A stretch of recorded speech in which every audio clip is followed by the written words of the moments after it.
Today, a successful man and a thorough contrarian. Why everything you thought you knew about business may very well be wrong. Peter Thiel. Uncommon Knowledge, now.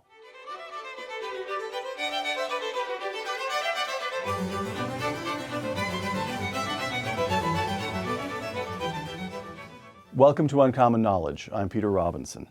A co-founder of PayPal, a co-founder of Palantir, the president of Clarium Capital, a managing partner in the Founders Fund, and the first outside investor in Facebook.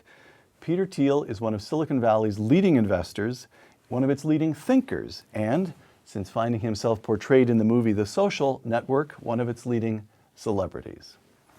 You can't escape it now. The son of German immigrants, Mr. Thiel grew up just up the road in Foster City, California. After majoring in philosophy as a Stanford undergraduate, he attended Stanford Law School, which is where he and I first became friends. Before returning to California to begin his career in business, Mr. Thiel practiced law, briefly. How long were you at Cravath? It was Sullivan and Cromwell. Sullivan Cromwell, interchangeable. 7 months and 3 days. 7 months and 3 days. Mr. Thiel's new book, 0 to 1, Notes on Startups, or How to Build the Future. Peter Thiel, welcome. 0 to 1, I'm quoting the book now. If you take one typewriter and build 100, you have made horizontal progress. If you have a typewriter and build a word processor, you have made vertical process. Explain. I think in the 21st century we're going to have two basic modes of progress. One is globalization, which is basically about copying things that work, and the other one involves technology or inventing new things. And that's what 0 to 1 is about. It's everything I know about how we build the great new companies that will take our civilization to the next level in the century ahead. You discuss, in 0 to 1, you discuss China. You consider that an exemplar of globalization. All they're doing is copying things that have already existed. On the other hand, it's quite powerful. Look what China's been able to do, lift hundreds of millions out of poverty. And yet you say, quote, most people think the future of the world will be defined by globalization. The truth is that technology matters more. Well, China's plan for the next 20 years is very straightforward. It is just to copy everything that works in the West. It's not that they can't invent new things. I think they might be able to. I don't think there's anything about Chinese culture that's intrinsically makes it impossible for people to invent new things. But they don't really have to, because it's still very poor, and they can get a lot from just copying things that work. But for the so-called developed nations, U.S., Western Europe, Japan, we actually do have to invent new things, and that's why for us technology matters a lot more than globalization. We have to invent new things. Let me push that a little bit. So from the end of the Second World War until the 1970s, as is well known, Western Europeans and Americans worked about the same number of hours per week. And at that point, in the mid-70s, once the Western Europeans had rebuilt from the damage of World War II, reestablished a high standard of living, they diverge. Americans begin working harder, but Western Europeans slack off.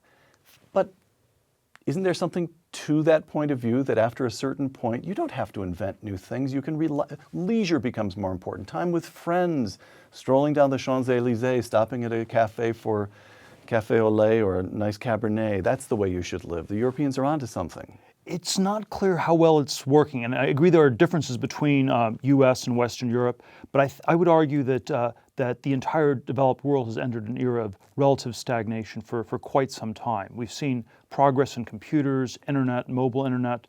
Per capita incomes have still gone up some in the U.S. in the last 40 years, but there is sort of this sense of malaise. It's much worse in Western Europe, but people think the younger generation will not do as well as their parents. People think that, and then it's very unclear how you grow an economy. And our political systems, I would argue, depend on economic growth. So standing still is not a civilizational option. You must advance, or your civilization will flatten out, suffer malaise. I think you can have static civilizations in like medieval societies or Egypt unchanged for 1,000 years. But I don't know if you can have it in a representative democracy where the give and take of our Republican form of government depends the pie to grow. There's more for you. There's more for you. There's more for you. We craft compromises that are win-win-win. Once the pie stops growing, our system gets very polarized, and I don't think it actually works that well unless you have growth. All right, we will return to that. First, Peter Thiel, Business Subversive. At one level, 0 to 1 represents a how-to book, a quite specific guide to building a company. But even in being a practical how-to manual, you engage in acts of subversion. You being you are engaging in acts of subversion throughout. Let's take on a couple of these. Conventional wisdom in Silicon Valley, new companies should proceed slowly, carefully. They should make incremental advances. 0 to 1, quote, "It's better to risk boldness than to be trivial." What do you mean? Well, there's this, the opening sentence of Anna Karenina is that all happy families are alike, all unhappy families are unhappy in their own special way. And my claim is that the very opposite of this is true in business. All happy companies are different because they found something unique that gives them a mission and that also gives them a monopoly of sorts, where they're able to charge more for their products than other people can, where they don't have to compete. And all unhappy companies are alike because they've failed to escape the essential sameness that is competition. So when you iterate, when you do things that are just incrementally better, you end up in a super intense competitive dynamic. You don't want to be the 4th online pet food company. You don't want to be the 10th thin film solar panel company. You don't want to open a restaurant, period, in probably any city in the world. And these are incredibly competitive businesses, but they're not capitalist in the sense that they do not generate capital. They don't generate profits. They don't generate capital. Capitalism works best when you do something that's very unique, very differentiated, and I think that's something people need to think through really hard before starting. 0 to 1, competitive markets. Competitive markets. Here sits one of the leading libertarians in Silicon Valley and the country. Competitive markets destroy profits. Well, certainly as an entrepreneur or founder of a company, the goal is always to aim for a monopoly. It is to do something no one else is doing. You'd much rather have started a company like Google than to have started the pizza place in downtown Palo Alto, or even like say an airline company, which is a big company, but the airline industry in the U.S. has made no profits in 100 years cumulatively because the competition has destroyed all of them. All right. So you argue, in fact, it's a how-to book. You're trying to provide concise, memorable lessons, but there's one that particularly struck me, and I wondered whether you're saying this to be memorable or whether you really mean it. You argue that there are really only 2 kinds of businesses: monopolies and those that never make any money. Really? Yeah, I mean pretty much everything I say in this book. Those are the 2 fundamental forms of business. The difference gets obscured tremendously because the people who have monopolies pretend not to have them. They don't want to get regulated by the government. And so they always pretend to be in a very competitive dynamic. And the people who have super competitive businesses always want to pretend there's something unique so they can attract investors or something like that. So if you were opening a restaurant in Palo Alto and you were trying to get me to invest in it, you might say, well, it's not like every other restaurant. It's really unique. It's really different. Our sushi is the best sushi. Or we're the only British food in Palo Alto, right? Or something like that. And so people always tell fictional stories like this that end up obscuring the difference. The monopolists pretend not to have them, and the people in cutthroat competition pretend not to be. The apparent difference is much smaller than the real difference. So I think this is the fundamental difference in business is between competition and monopoly, and you always want to be on one side of that equation. So apply that analysis to a company such as, say, Ford, where Henry Ford, he comes up with the assembly line, he's doing something nobody else is doing, Ford becomes immensely immensely profitable. Then along comes Alfred P. Sloan at GM. GM wakes up, and so Ford you see becoming profitable and then hanging on. Donald Peterson in the late 80s comes along and invents this new line, the Taurus, of sort of a smoother, rounder shaped car. Ford becomes immensely profitable again, and then it nearly goes out of business. Al Mulally, Ford again seems to be undergoing a period of profitability, certainly by contrast with GM. So how do you explain that you can achieve, over the long lifetime of a great corporation, you can achieve periods of monopoly which then get competed away, How does that? How does your analysis fit that? Well, I would say the early Ford Right. Was a vertically integrated monopoly with enormous economies of scale. So that was the classic version of this. That worked the best. I would say in recent decades, it's been a much trickier question. How do you actually differentiate yourself? The main differentiation is something like brand, which is a weak form of monopoly that a lot of these companies have. So there are people, it works very well for Mercedes and BMW, probably not as well for some of the American companies at this point. But that is, there are people who like Fords more than Chevrolets, and they'll pay somewhat extra for that, even if it's completely undifferentiated. So brand is the weakest form of monopoly. It's a slippery concept, but it is real. Exactly. Okay, So I would like to talk about brand for a moment. Coke and Pepsi. Right. You could say on one level they're very competitive, but there are all these people who will only drink Coke or will only drink Pepsi, and so they're actually quite profitable franchises because they have this brand component to it. Okay. Now you, whom I've known for a long time, I know to be a very rigorous thinker, and you talk about brand in here just as you did now as as one tool you can use to achieve monopoly. And yet it sounds slippery as you describe the concept, and you've just said that brand is a slippery concept. I mean, it's almost as though there's a circularity. If a company has a name that if a company is doing well, it must have a great brand.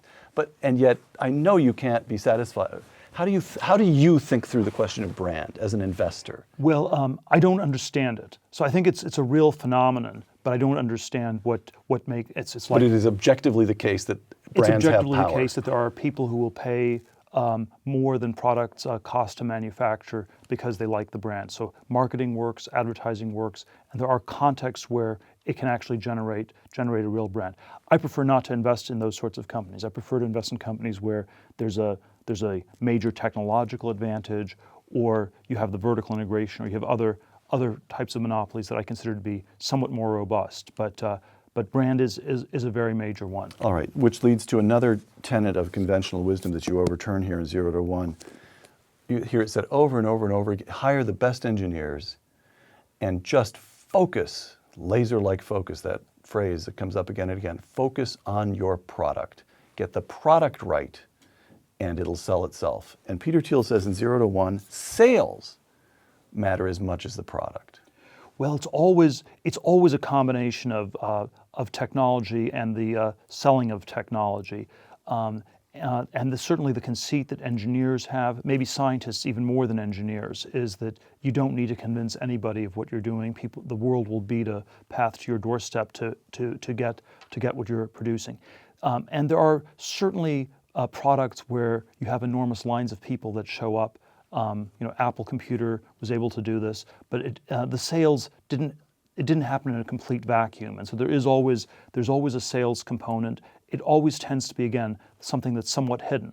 The worst salesmen are salesmen that are transparently salesmen. A used car dealer, that's the classic salesman. Right. Really good salesman, it's always unclear. So I think Jobs was a phenomenal salesman, but he didn't look like a used car dealer. So you, as an investor, if you're investing consider the earliest stage at which you would consider making an investment, must a company have sales and distribution at that stage? Or is that something that you feel that as an outside investor, perhaps you get a board seat, that can be added if the product is great? Well, I think you'd want to have a distribution plan. It's typically the component that people underestimate the most, especially if they're coming from an engineering background. Mm-hmm. I mean, if they come from a sales background, they probably underestimate engineering. If they come from an engineering background, they underestimate sales. People always overvalue what they do well. If you're a lawyer, you think the only thing that exists in the world is law.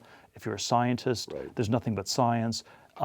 And so there's always this bias to overvalue what you're good at and undervalue everybody else. Okay, one last piece of conventional wisdom that you subvert here. You hear over and over again that new companies have to remain flexible. The phrase that gets used is retain optionality. If this market doesn't work, adapt your product and go for that market. And Peter Thiel says in 0 to 1, a bad plan is better than no plan. Plan, plan, plan. Well, it's always worth thinking. How is this market going to develop? How's this product going to be rolled out? What will happen in 5-10 years with our business? And so I think these are all critical questions people should think through. This doesn't mean that you can't change your plan or you can change course, But that shouldn't be the starting point. If the starting point is we have no idea what we're doing and we'll just figure it out as we go along, that's a very bad idea. Even if it's like we're gonna, there's sort of the extreme version in Silicon Valley that's been tried a few times and has never worked. We're just gonna get a few talented people into a room and they're gonna keep brainstorming until they come up with a product. And I would say good ideas, good plans for a business, a good business plan is actually quite a bit rarer than talented people. And so it's quite a valuable thing when it comes along. Does the notion of planning apply as well to an individual's life? Are you one of those people who at Stanford Law School, when at Sullivan Cromwell, the recruiter came in and said, where do you want to be 5 years from now? You had that answer ready? Well, we're generally brainwashed. Because I note that you worked for them for 7 months and then got out. Well, I would say that I was not thinking about this. And this is certainly if I had to give any advice to my younger self, it would be to think about these things a lot more. My bias was not to think about them. My bias was that education was a substitute for thinking about your future. What are you going to do with your future? I don't know. I'll get an undergraduate degree. What are you going to do once you have that? I don't know. I'll get a graduate degree. What are you going to do after that? I don't know. I'll work in a law firm or a consulting firm or a banking position, because that will generate options down the line. And so when we think of our lives as just adding these line items on a resume, I think that's actually not the best way to go about it, even though that is the bias that our whole elite education system pushes people towards. But could the 25, how old were you when you graduated from Stanford Law? 24, 25? 24, yeah. 24. Could the 24-year-old Peter Thiel have known enough to establish as a goal the 44-year-old Peter Thiel? I don't think that's realistic. But I think a bad plan is better than no plan. And so I think the 24-year-old Peter Thiel had no plan whatsoever, and that was a bad plan would have been better. Got it. Peter Thiel, public intellectual, 0 to 1. In the late 1960s, people looked forward to a 4-day work week, energy too cheap to meter, and vacations on the moon. It didn't happen. The smartphones that distract us from our surroundings also distract us from the fact that our surroundings are strangely old. Only computers and communications have improved dramatically since mid-century. Close quote. Only computers and communications, but since they affect every aspect of our lives, isn't that enough? Well, I would argue that there are quite a few other things that people were expecting to improve. There's an energy issue where we haven't really moved beyond fossil fuels, and they're getting more and more expensive. There are food production issues where you had a fantastic green revolution that's sort of run out of steam. I think there's a lot that we could be doing in medicine, biotech. We thought we were going to defeat cancer in the 1970s. We're 44 years later, not making that much progress. There are a lot of other diseases where I think we could be trying a lot harder. So I think technology has been redefined as information technology. It has a much narrower meaning today than it did 40 or 50 years ago. And so we have this very powerful but very narrow cone of progress around the world of bits, not so much in the world of atoms. And so we have this it's like this Cartesian dualism where you have all the stuff happening in this virtual reality, but the material world that we live in, not so much progress. And I think that's an important part that's missing. Okay, but isn't it the case that computer technology is now just beginning, and it will accelerate, just beginning to affect the physical world, the physical economy? Just a little patience, Peter, and you're going to see driverless cars, energy cheap enough, it's coming up. Fracking is the beginning. It's going to cause the rebirth of American manufacturing. 3D printing is just beginning. You're going to have a profusion of medical advances based on sequencing the genome and the ability to engineer new drugs at the molecular level. Just a little patience. Well, that's what people who are argued against this tech deceleration thesis always say. They always point immediately to the things that will happen a few years from now, and I certainly think that some of these things are plausible. There's no reason they couldn't happen, but I always keep coming back to this idea that over the last 40 years, it's been slower. And I think one of the reasons it's been hard to do things in the world of atoms is that it's very heavily regulated. It's hard to build a new nuclear power plant. It's hard to build a rocket. Supersonic airplanes are too loud. New drugs cost $1 billion to get through the FDA. And so I don't think there's like a natural law that says that we can't do more, but I do think there are these these cultural and political issues that have slowed us down. Okay. Lawrence Summers, former Treasury Secretary and former president of Harvard, quote, "Even though financial repair had largely taken place by 2009, recovery has only kept up with population growth and has been worse elsewhere in the industrial world than in the United States. Real interest rates may not be able to fall far enough to spur investment to lead to full employment.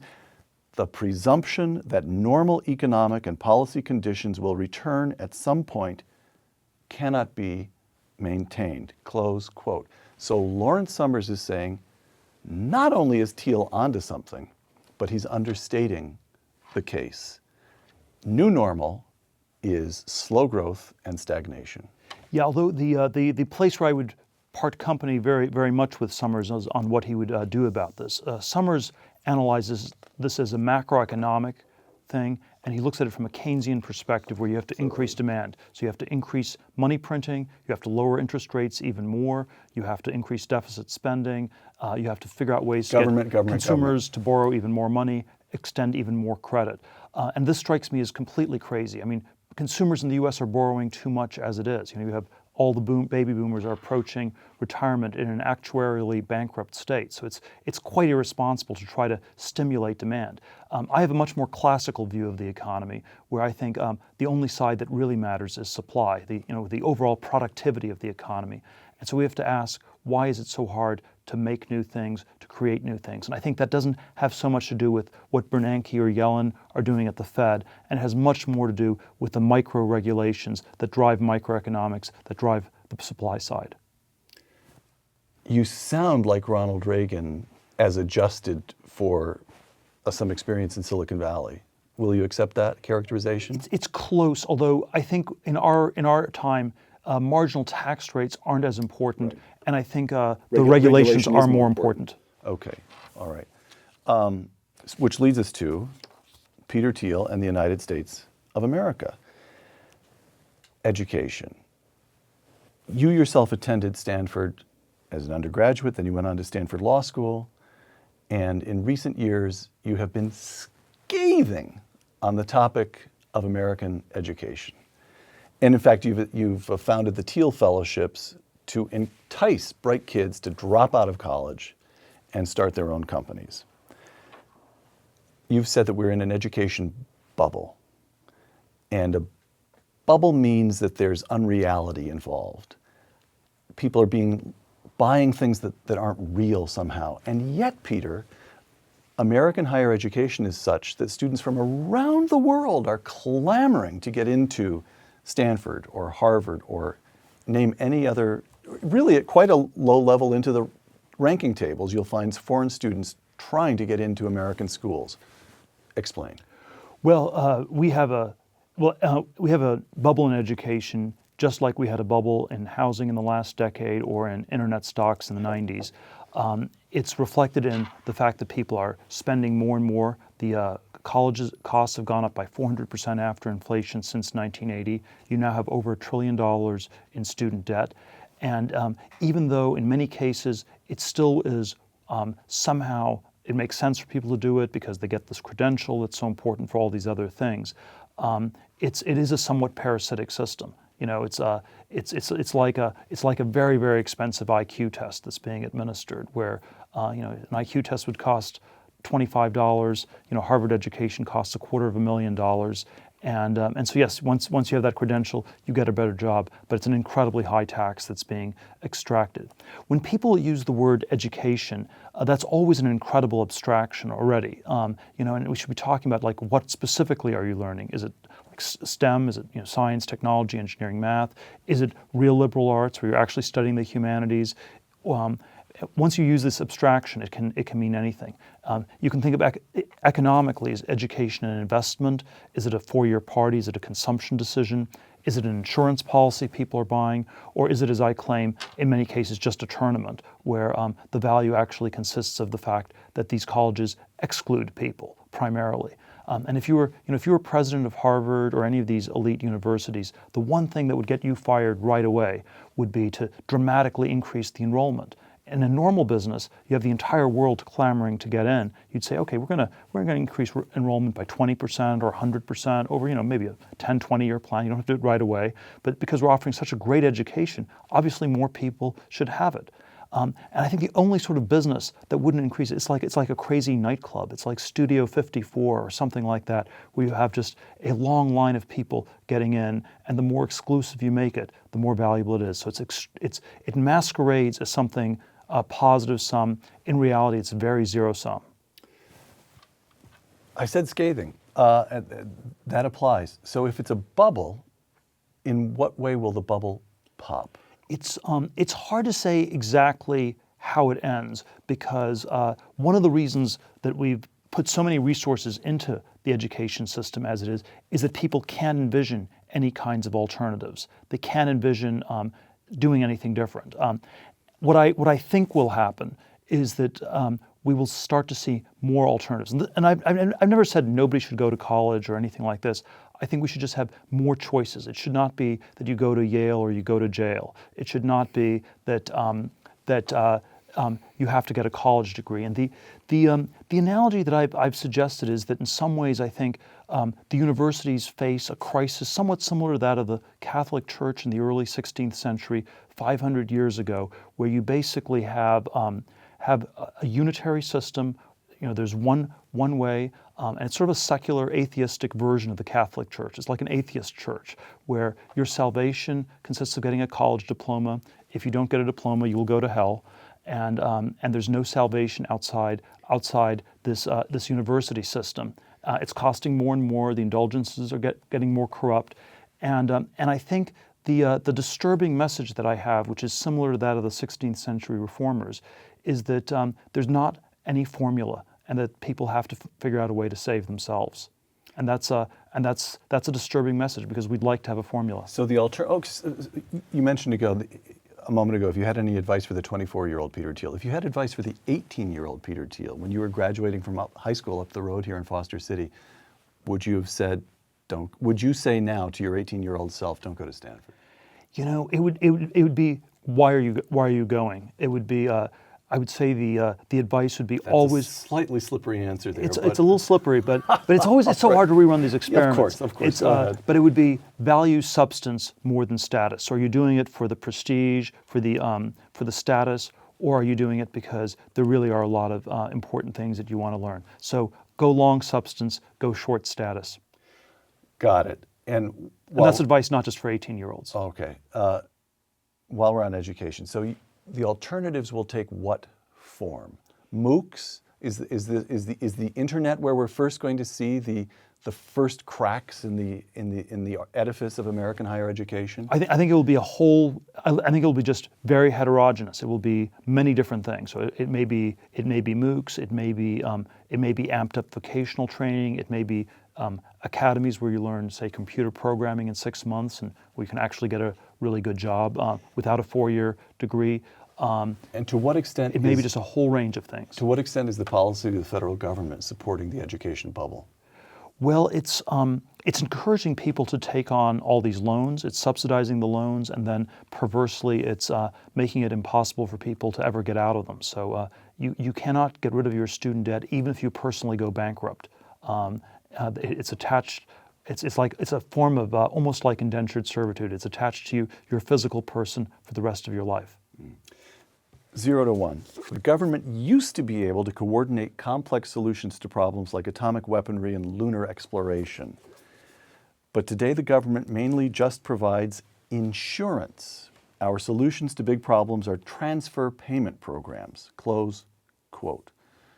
What went wrong? Between John Fitzgerald Kennedy saying we will put a man on the moon by the end of this decade, and we did, and Barack Obama saying the Affordable Care Act will transform American health care, holding down costs across the country, and it hasn't. Yes. What went wrong? Oh, this is hard to say. Let's just start by acknowledging that something's gone wrong. And I'm a pretty hardcore libertarian, and even I would not have predicted that the Obamacare would not be able to get its website to work. And a website is a demonstrably inferior, simpler product to building an Apollo rocket or to building a nuclear bomb in the Manhattan Project. So there is this inability to do anything involving complex coordination. There's almost, I think, an inability to describe a future that's really different from the present. So, a letter from an Einstein would get lost in the White House mailroom, and somehow what seems to always happen is that sort of redistributionist or utilitarian considerations dominate. So you'd much rather give grandma a little bit more money for Medicare than really invest in the research to come up with some new drugs, or we will the money that would go to the moon will get spent on some other transfer program. And so it's the discretionary investing is steadily going down, and non-discretionary spending steadily going up. And it's somehow we can't imagine anything else to do with the money, I think. Okay, question about what else to do with the money. Massive change, imagining a different future, reinvigorating NASA, reinvigorating a nuclear program so that we could actually use nuclear energy. We could design plants that are the technologies does that require huge government sums, or will your pal Elon Musk send a spaceship to Mars using private money? I don't know if you can solve every problem with startups or small groups of people, but we live in a world where that's how problems actually will get solved. You will not do them through mass movements. Think about, when was the last time a politician gave a speech in which he or she portrayed a future that looked really different from the present? You can say, like Martin Luther King, I Have a Dream, painting in black and white how the U.S. would look really different from how it did in the 1960s. Reagan, Mr. Gorbachev, Tear Down That Wall, that you may have had a little bit to do with, Peter. But that's actually the last speech I can remember where a really different future was described. And it's all, at this point, it doesn't poll test well.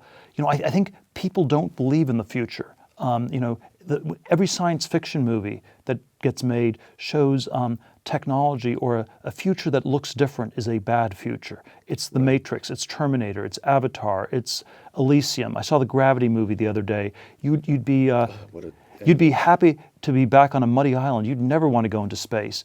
And so in that sort of a world, you will not get any broad political support for doing something very different. Okay. Now, in that seat, maybe 4 or 5 months ago, George Gilder said much of what you're saying now. And he said all of this the economy, growth, all of this could be fixed very fast if we elected a government which would address, George still believes, I think, a little bit more than you do in marginal tax rate, the importance of lowering marginal tax rates, but certainly he would agree with you on the need to roll back regulation. If we could do that, the economy would recover very fast. Do you believe, whether we could do it, whether the democratic system as it now exists will lead to such an outcome, separate question. If we had if you could make Rand Paul president of the United States tomorrow and fill both chambers of Congress with libertarians, would the economy recover fast? We have to always, thought experiments are always dangerous because you sort of get into very, very speculative territory. So yes, I think there are political things we could do that would be better or that would be worse. I don't think we should wait for this. And this is why I spend my time in Silicon Valley and not in DC. I find politics interesting. I think it's important. I also think it's almost endlessly frustrating. And so what's critical is to actually figure out what can you do today without waiting for political reform. And there's some things that you probably can't do, but I think there is still a lot that people could do. And we shouldn't always blame the gridlock and blame the regulations, even though they make things worse. Okay, you spend your time in Silicon Valley because you are you. You are not suggesting that every bright student at Stanford and across these universities we've been talking, that everyone should turn his or her back on the system and just concentrate. You don't want to lead a libertarian revolution which involves simply ignoring as irrelevant or contemptible the basic structure of the United States of America. Well, I don't think that there's a unitary thing. So I don't think everybody should be an entrepreneur. I don't think everybody should be a computer programmer. I don't think everybody should be in politics. At the margins, though, I would say that one silver lining in the aftermath of the 2008 crisis is that young people are not going as much to Wall Street in New York and not going as much into politics in D.C. There was maybe a 2 or 3 year bubble around D.C. after 2008. That's happily ended, and I think the fact that Silicon Valley is able to attract a plurality of the talented young people is a very healthy sign. Enrollments in Teach for America down over the last couple of years, good or bad? It depends what people are doing instead, but I think to the extent people are coming to Silicon Valley instead, on net that's a good thing. New York versus Silicon Valley. If you were investing in an index of one or the other. It's very long Silicon Valley, very short New York. Totally unambiguous. It's unambiguous. We had a quarter century that was dominated by finance. By 2007, half the profits in this country were being made by banks or financial institutions. And I'm not against banks or financial institutions, but it was too distorted. And so you're going to have regulatory headwinds and some sort of renormalization process that will go on for a long time. And I think engineering has not been a good career for many years. It's been good for computer science. Most other forms of engineering have been bad: nuclear engineering, mechanical engineering, electrical engineering, chemical engineering. And so I think there's a lot more room to build things, to do real engineering and not just financial engineering Peter, years ahead. You seem not to have read the paper in the last few years of the administration of Mayor Michael Bloomberg, who was determined to make New York City entrepreneurial, and in fact, he held a kind of auction for the rights to build a campus on Roosevelt Island, I believe, right there in the middle of the East River. Cornell bid several $100 million. They're building a new campus on Roosevelt Island specifically intended to make New York much more like Silicon Valley. Engineering, entrepreneurship. New York is going to rise again. Well, Peter, I'm skeptical of copying things. You don't want to be copying. You shouldn't try to be the next Facebook or the next Google. The next Mark Zuckerberg won't be building a social networking site. The next Bill Gates won't build an operating system. And I think similarly, to the extent you're trying to copy Silicon Valley, you're already putting yourself in some weird derivative position. You don't want to be the Harvard of North Dakota. The something of somewhere is often the nothing of nowhere. All right. Peter Thiel and the meaning of life. Let's begin with the meaning of humanness. 2 quotations. John Walker writing on Ricochet, quote, "Humans have consistently shown themselves able to build machines that rapidly surpass their biological predecessors. Biology never produced anything like a steam engine, a locomotive, or an airliner. There is every reason to suppose that artificial intelligence will surpass our abilities as much as those of a Boeing 747 exceed those of a hawk." Peter Thiel in 0 to 1. Computers are complements for humans, not substitutes. What makes you so sure? Well, I think artificial intelligence is still of the sort of strong variety that Walker talks about, is still extremely far away if it will ever happen. Is there a problem in principle? Is there some reason why, in principle, computers cannot replace us? It's hard to say. It's certainly people would have predicted this would have happened a long time ago. As indeed they did with those predictions you were talking about in the 60s. So there have been a series of AI predictions that have turned out to be quite mistaken. So I think it's possible that there's something in principle that makes it harder or almost impossible for reasons that we don't yet fully understand.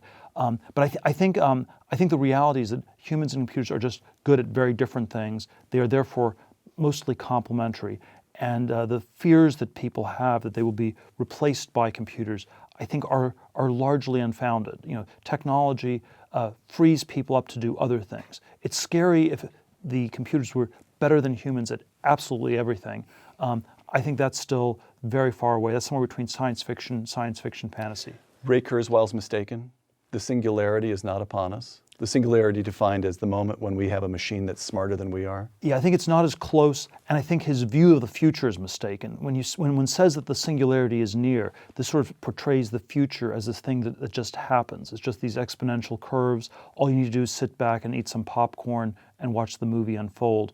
And I think it's actually, rather than talking about the future in the way in which Kurzweil does, I think it's often would be better to talk about human agency and what are we doing, what sort of future are we choosing to build? Because I think that's up to us. Free will matters a great deal to you. Well, it's I think, despite your attack on the Catholic Church a moment ago, you're no Calvinist. Well, you reject it was an attack on the atheist church. But all right. but I think that no, I think that whenever we're too optimistic or too pessimistic about the future, I'm always nervous about those sorts of mindsets, because it means that it doesn't matter what you do. If you're super optimistic, the future will take care of itself. If you're super pessimistic, we're headed to the apocalypse, nothing you can do. And extreme optimism and extreme pessimism both lead to sort of this inertia. And so I think it's always a healthier attitude to think of it as somewhat open-ended, and it's really up to us to decide what we want the future to be. Last question or two. Peter Thiel on the meaning of life. 0 to 1. Our task today is to find ways to create the new things that will make the future not just different but better, to go from 0 to 1. Close quote. Why? Why keep at it? Surely you're not suggesting that we just, in a kind of simian overactivity, seek to acquire more and more material goods, more and more gadgets, smarter devices for the sake of smarter devices. Well, I'm not a techno-utopian. I do not believe that technology is an absolute good. I think there are technological innovations that could be quite problematic. You can certainly cite nuclear weapons as one such innovation. But I don't think that there can be a good future in which we do not have technological progress. We have 7 billion people on this planet, and you can't go back to a Garden of Eden. You can't go back to some sort of pastoral Neolithic existence. Okay, so we have gone on this science technological trajectory, and having gone as far as we have to try to go further. So there's a difference between saying 0 to 1. I'm making this up as I go along, so I'm sure I'll just be ham-fisted in trying to draw this distinction. But there's a difference between saying, lead your life this way because it's fulfilling. It's simply, you talked about the humanities, the real you studied philosophy. The Greeks had an idea of excellence, the well-lived life. This is one path to a well-lived life. That's one thing you seem at moments to be saying. And then you seem at other moments to be saying, we are in the most terrible jam. We have 7 billion people. We're stuck with democracy. And the only way out of this jam is right here, baby, whether we like it or not. We need technological innovation to get out of this jam. I don't see the contradiction. I don't see the contradiction. I think. Look, I think we could be doing a lot better than we are. It's important for us to be building these technologies. It's not incompatible with people also reading Goethe or Shakespeare or Greek philosophy, and so I think you can do both. But I don't think there can be a good future without more scientific and technological progress. And this has been a motor that has driven Western civilization for the last few centuries. It would be a crazy thing for us to give this up. It's part of what's made our civilization so extraordinary, and I think to give it up would represent an incredible decline. Last question. Clayton Christensen, the famous Harvard Business School figure, he had a very serious health problem, and since then he's taken to ending his class each semester by putting a couple of questions on the board. Now, up until that moment, he's talking about business theory. But on the last day, he now puts questions that include these. How can I be sure that I will be happy in my career? And how can I be sure that my relationships become an enduring source of happiness? Now, you may want to reach over the table and slap me for trying to end on a sappy note. But how do those questions about personal happiness is the word the man uses. I'm not going to try to better Clayton Christensen.